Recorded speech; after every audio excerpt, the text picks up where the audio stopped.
Little life update. We got the microgreens growing here. So what I love right now is I got the pea shoots and I got radishes. So you can see I kind of alternated them.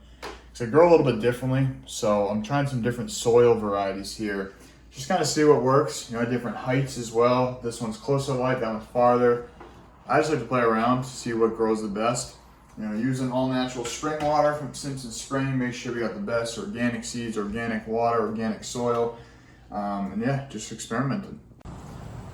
So, little porch garden going on here. So, got some little baby tomatoes coming in, cherry tomatoes, which are nice, you know, popping them out. I'm not a big tomato guy, but I like the homegrown cherry tomatoes. And when I did my podcast with Joel Salatin, one thing he was saying, a lot of people say, is that the one food that tastes the most different from the store to homegrown is tomatoes. My mom's the same way. She doesn't like tomatoes, but she'll eat them right off the vine. So homegrown tomatoes are best. So we've got some peppers coming in here. Bell peppers. And they're getting pretty big. They're probably, I don't know, a week or so away. Already harvested one from here. This was a nice one. This one, I'm not so sure. It's a little discolored. Not sure that's a good or bad thing yet. And the strawberry plant is just going wild. It's just climbing down the sides. I haven't got many strawberries, only gotten one so far, but we'll see. And then the big tomatoes are coming in hot. This mint has gone to seed, so I'm kind of debating whether I'm just going to let it go for the rest of the year. Maybe I'll transplant it so I can put something else in there. But this kale had a nice harvest from. Left some of the smaller ones. I'm going to put some other ones in there soon. So another thing I've been working on is you can see that the color in the tomatoes is starting to get a little bit yellow. So that could mean a lot of things. Maybe it's not getting the right amount of water, not getting the right amount of sun. It has been raining a lot and we've been having a lot of clouds, so I think the sun might be a factor. But also because they're in a pot, it has very limited nutrition. So once it uses everything up in the pot, you know, there's not much more going in there. So I'm constantly putting on some little fertilizer, adding some new soil. But one thing that tomatoes really like is nitrogen. So that's one of the main nutrition points, nutrients that they're going to utilize. So I started putting snap peas in here. So snap peas are actually naturally nitrogen fixers. So they're going to be putting nitrogen back into the soil. So I actually planted a bunch and they're going to start growing up, trellising on the trellis for the tomato, start reharmonizing the soil with nitrogen, and we'll see what happens.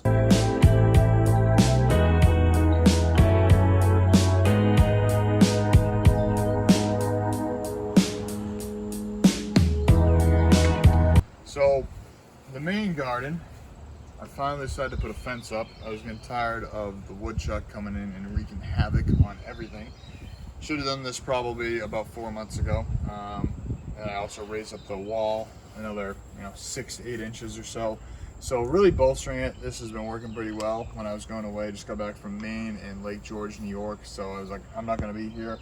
Bolstered it all up before I left. The carrots are finally starting to grow now that they're not getting stomped on every day. Got tomato in there. You can see this is all eaten. So the woodchuck was just working its way up. You can see all the missing nubs and all the peppers. A lot of these onions got trampled by the woodchuck. So some of them are coming back strong. Some of them are still a little trampled. We'll see how that goes. Sunflowers coming in hot. Again, seeing all the eaten pieces of the peppers. But tomatoes, peppers, carrots, onions. Planting some new snap peas. And this row here is going to be all green. So it's going to be Swiss chard and lettuce. And a big thing that I like to recommend to people is putting smaller plants in the front and then putting the taller plants in the back. So you can see the tomatoes and the peppers are going to get taller. The lettuce, the greens aren't going to be as tall, so having those in the front so they're not blocking each other from the light.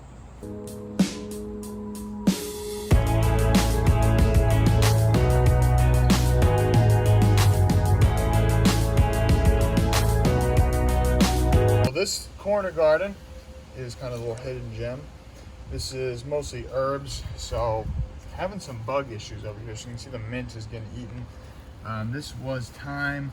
It's past its time. You got some chives, which are good. Enjoy these. If you're not familiar, chives are basically like green onions.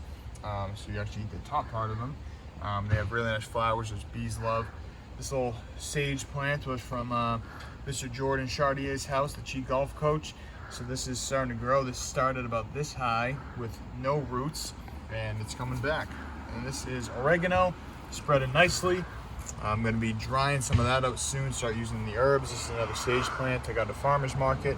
Some basil, and again, you can see that the pests are getting at it, but luckily with herbs, you know, I'm not using all the herbs here, so there's enough for me to use, share with the bugs.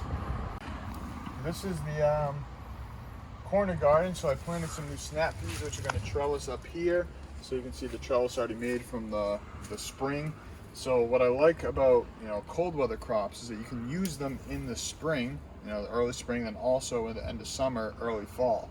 So this had a bunch of stuff here before, and now it's time for the second plant. So I just planted these mixed greens, you can see are coming up a day or 2 days ago. So they're starting to sprout. I got the green beans over here, which have been in since the spring. You can see you got some couple of beans coming in here, so this will probably be ready tomorrow. This will probably be ready in a couple days. But yeah, the green beans have lasted pretty well, and keeping it going, round 2.